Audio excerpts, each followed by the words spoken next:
Sini kita akan membahas tentang menu laporan pada admin multi cabang multi stok.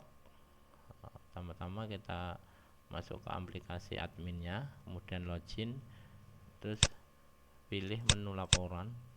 Pertama adalah menu laporan barang, kedua menu laporan pembelian, ketiga menu laporan penjualan, keempat laporan penyesuaian stok atau saldo, selanjutnya menu laporan hutang, menu laporan piutang, dan menu profit penjualan. Nah, pertama kita ke laporan barang. Laporan barang, stok barang. Nah, stok barang kita bisa mengetahui stok barang cabang 1 adalah pusat, stok barang 2 adalah cabang 1, sesuai dengan stoknya masing-masing. Nah, sini kita bisa mengetahui bahwa stok barang cabang 1 sekian, 2 sekian, dan sekian. Nah, di ini bisa kita mencari, misalkan berdasarkan apa, tisu misalkan. Nah, kita bisa mencari berdasarkan itu untuk laporan stok barang. Terus stok nilai persediaan ya dipisah ini antara ini semua cabang, terus ada pusat cabang 1, cabang 3, cabang 2.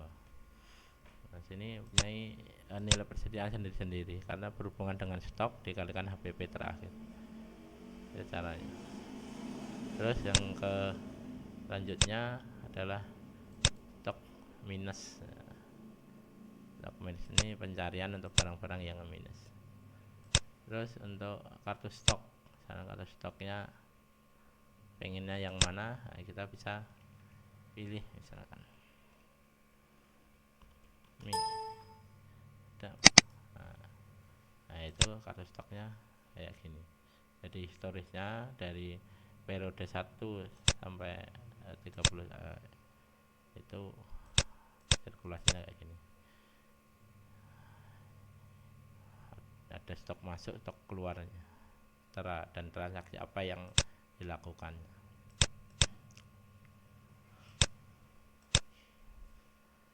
Terus selanjutnya untuk harga jual ini untuk mencetak harga jual berdasarkan harganya, mau wishlist lah namanya, harga jual berdasarkan bisa dicetak.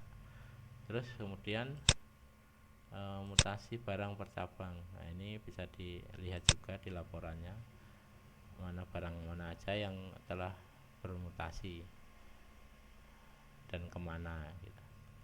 Dari mana dan kemana. Terus kemudian penerimaan barang adalah barang yang diterima secara cuma-cuma di luar pembelian. Terus barang rusak adalah barang yang ya rusak, udah rusak dan tidak bisa dijual. Terus kita ke laporan pembelian. Di sini ada namanya periode detail barang. Nah, ini bisa kita cari. Nah, di sini periodenya berapa, tanggal berapa, itu bisa kita cari. Berdasarkan barang juga bisa, berdasarkan satuan apa, cabang bisa. Berdasarkan cabang kita bisa ketik langsung. Nah, dan kita bisa mengetahui detail pembelian barang yang telah terjadi di cabang tersebut. Terus, nah ini ada yang PPN dan non PPN. Jika PPN misalkan, nah ini yang kena PPN.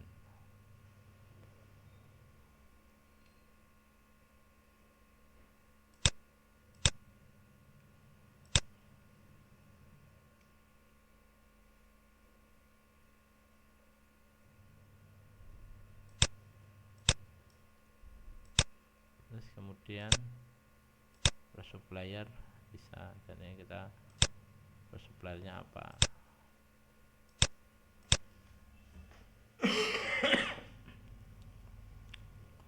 Terus retur, ada juga retur, jika ada retur ya pencariannya berdasarkan periode semua.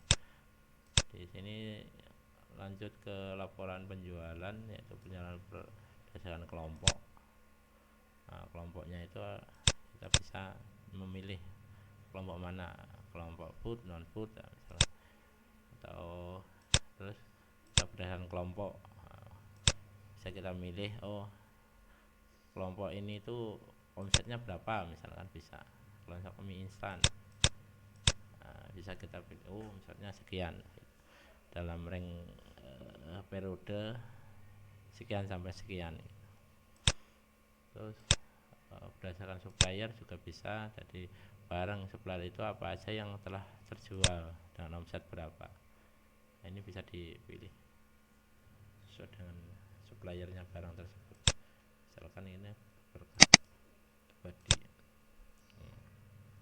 yang akan mengetahui bahwa barang dari supplier itu bisa kita lihat omsetnya. Terus laporan total penjualan adalah total dari periode harian dari penjualan, baik pun ini kalau ini semua, kalau pengen per cabang ya kita misalkan cabang berapa, nah, cabang 1, nah, cabang 2, nah, atau pusat kan gitu aja. Jadi itu bisa untuk kesemuanya atau berdasarkan cabang. Terus kemudian laporan detail sama pada dasarnya yang membedakan dia itu bukan per hari tapi per nota hari itu ada berapa, itu akan kelihatan di sini. Tanya apa, barangnya apa, bisa kelihatan gitu. Dan cabang mana, misalkan pengen aku cabangnya 1, nah itu berapa nota, anunya berapa, gitu untuk laporannya. Terus kasir juga sama sebenarnya, untuk menentukan nilainya, kasirnya berapa, cabang berapa, nilainya berapa gitu. Kasir ini misalkan ada cabang, nah,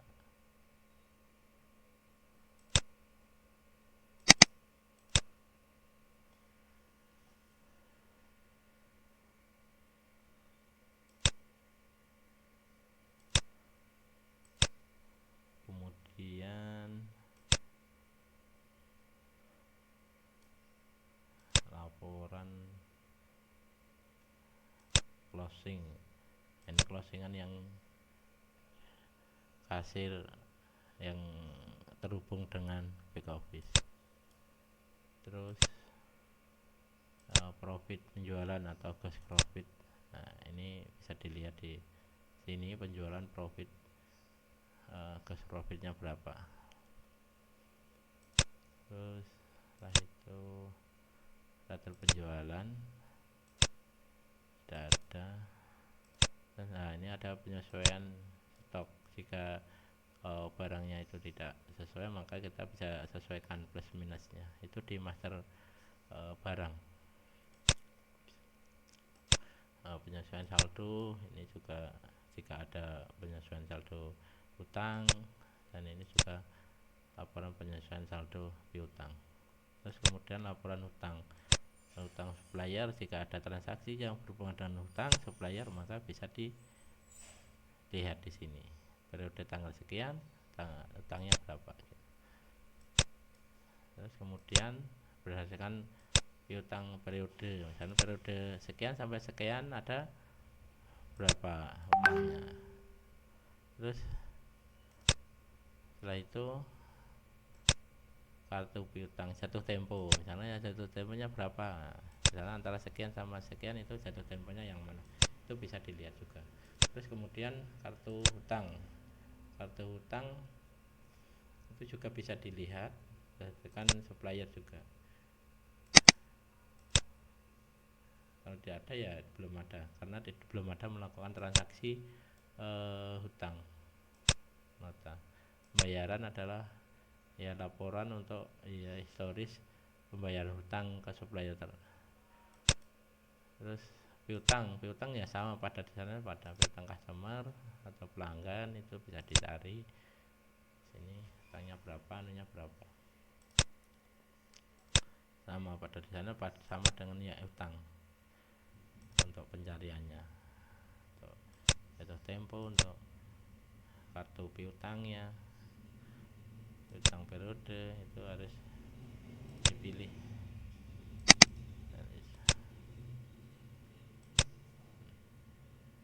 dan juga bisa di print ya. Terus kemudian pembayarannya juga bisa dicek untuk pembayaran piutangnya kapan, misalkan pembayaran. Terus selanjutnya ke menu profitnya per faktur misalnya. Nah ini bisa dilihat faktur, terus per tanggal dengan presentasi berapa. Nah ini dengan presentasi hariannya misalkan berapa persen dari omset sama HPP nya, bisa kita lihat profit kotornya kita berapa. Kemudian ke profit barang kan, ya berdasarkan barang aja, berdasarkan barang profitnya berapa. Nah itu sama aja dengan kelompok juga sama, departemen juga sama. Nah itu adalah menu transaksi di admin multi cabang multi stok. Mungkin itu aja yang bisa saya terangkan.